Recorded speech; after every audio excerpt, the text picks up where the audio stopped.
Ahora vamos a ver el sistema neuromuscular del nervio mandibular y lo primero que vamos a ver va a ser el sistema esquelético relacionado con este sistema neuromuscular. Vamos a ver otra vez el hueso fenoide con la lámina medial de la apófisis pterigoides y su gancho y la lámina medial de la cual solo vemos ese piquito. Entre ambas láminas sabemos que está la fosa pterigoidea. ¿Por qué está tapado la lámina lateral de la apófisis pterigoides? Por este músculo que estamos viendo aquí. Y la fosa va a estar ocupado por otros músculos que luego veremos. El nervio mandibular, como vimos en la primera práctica, era la tercera rama del trigémino y salía por el foramen oval. Este es el nervio mandibular y vemos cómo sale por el foramen oval. El foramen oval recordamos que estaba en la cara infratemporal del ala mayor del efenoide. Por tanto, esta es la cara infratemporal del ala mayor del efenoide. En cuanto al hueso maxilar, lo tenemos aquí y vamos a distinguir un saliente posterior, que es la tuberosidad del maxilar, el cuerpo del maxilar con la apófisis alveolar, donde se va a anclar el arco dentario superior o maxilar, y aquí cortado la apófisis cigomática. La apófisis cigomática del maxilar vemos cómo se continúa con el hueso cigomático, que es este que tenemos aquí, que presenta una apófisis temporal del hueso cigomático y una apófisis frontal del hueso cigomático. En cuanto a la mandíbula, vamos a ver la protuberancia mentoniana, donde encontramos el nation, el foramen mentoniano y el cuerpo de la mandíbula. Y esta es su cara externa, donde vamos a encontrar la porción alveolar, donde se va a anclar el arco dentario inferior o mandibular. Además encontramos el ángulo de la mandíbula con el gonion y la apófisis ascendente de la mandíbula. La apófisis ascendente, no, la rama ascendente de la mandíbula o rama de la mandíbula. En ella encontrábamos dos apófisis. La apófisis anterior era la apófisis coronoides, que está tapada por las fibras de este músculo. Y la apófisis posterior era la apófisis condilar, que la apófisis condilar es esta de aquí. Entre ambas vemos cómo queda la escotadura de la mandíbula o escotadura sigmoidea. La mandíbula entablaba una articulación con el hueso temporal gracias a este cóndilo. En este cóndilo diferenciamos un cuello de la mandíbula, una cabeza o cóndilo de la mandíbula. Superiormente a ella vemos el disco articular y vemos cómo está articulando con el temporal. Es lo que denominamos la fosa mandibular con su cara articular, que es esto de aquí. En el hueso temporal además también distinguíamos un tubérculo articular, que es anterior a la fosa, y distinguimos además una apófisis cigomática del hueso temporal, que es esta de aquí, que se va a unir a la apófisis temporal del hueso cigomático para formar el arco cigomático. Bueno, el nervio trigémino, como ya he dicho antes, pertenece en la tercera rama, hoy el nervio mandibular en la tercera rama del nervio trigémino. Todo esto es el nervio trigémino, ¿vale? Este sería su ganglio. Y aquí vamos a encontrar el nervio oftálmico, que era la primera rama del trigémino, el nervio maxilar, que era la segunda rama del trigémino, y esta tercera rama es el nervio mandibular, que está saliendo del cráneo por el foramen oval. En este plano más medial vemos cómo se corta, lo continuamos en un plano más lateral, aquí, y a partir de aquí vamos a ver cómo salen todas sus ramas. Las primeras ramas salen en sentido superior, que se ven aquí cortadas y la vemos en este plano más superior, que son los nervios temporales profundos, que van a abordar medialmente y van a inervar al músculo temporal.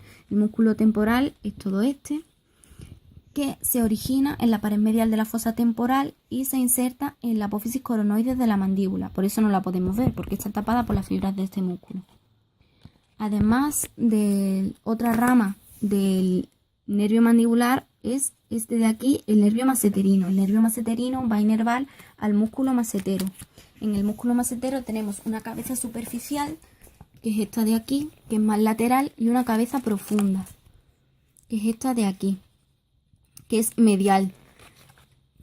¿Dónde se originan? Pues la cabeza superficial se origina en los 2/3 anteriores del arco cigomático y la cabeza profunda en los 2/3 posteriores del arco cigomático. Y ambas van a insertarse a la tuberosidad maseterina, que se encuentra en la mandíbula y en la cara externa de la mandíbula. Otra rama que vemos que va a salir del nervio mandibular es el nervio pterigoideo lateral, pero el nervio pterigoideo lateral aquí en el velorcio no se aprecia.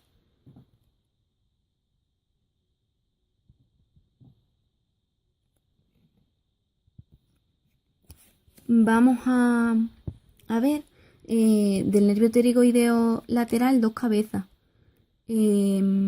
La cabeza superior o el fascículo esfenoidal y la cabeza inferior o fascículo pterigoideo.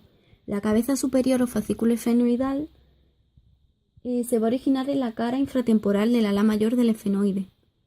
Y la cabeza inferior o fascículo pterigoideo en la lámina lateral de la apófisis pterigoide. Por eso no la podemos ver en el velorcio.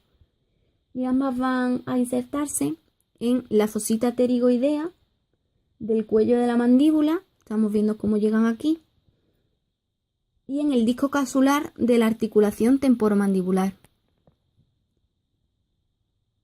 Otro nervio que vemos cómo sale es el nervio pterigoideo medial, este de aquí. El nervio pterigoideo medial se va a encargar de inervar a dos músculos.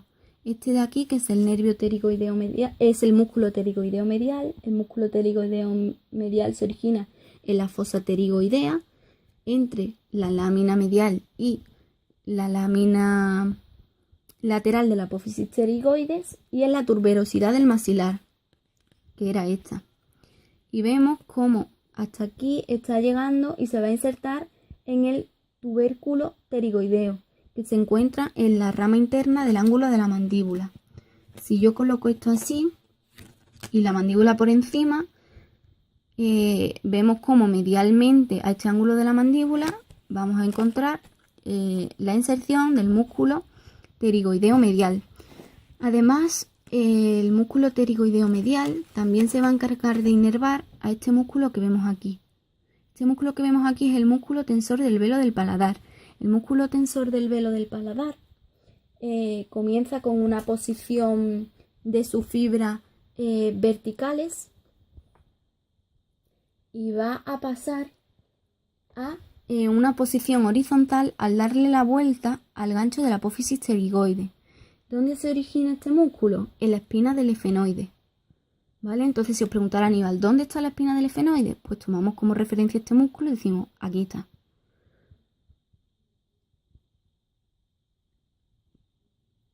Pero al descender también vemos como algunas fibras de este músculo se encuentran muy paralelas a la trompa auditiva, al cartílago de la trompa auditiva o trompa de Eustaquio. Por eso también tracciona de él.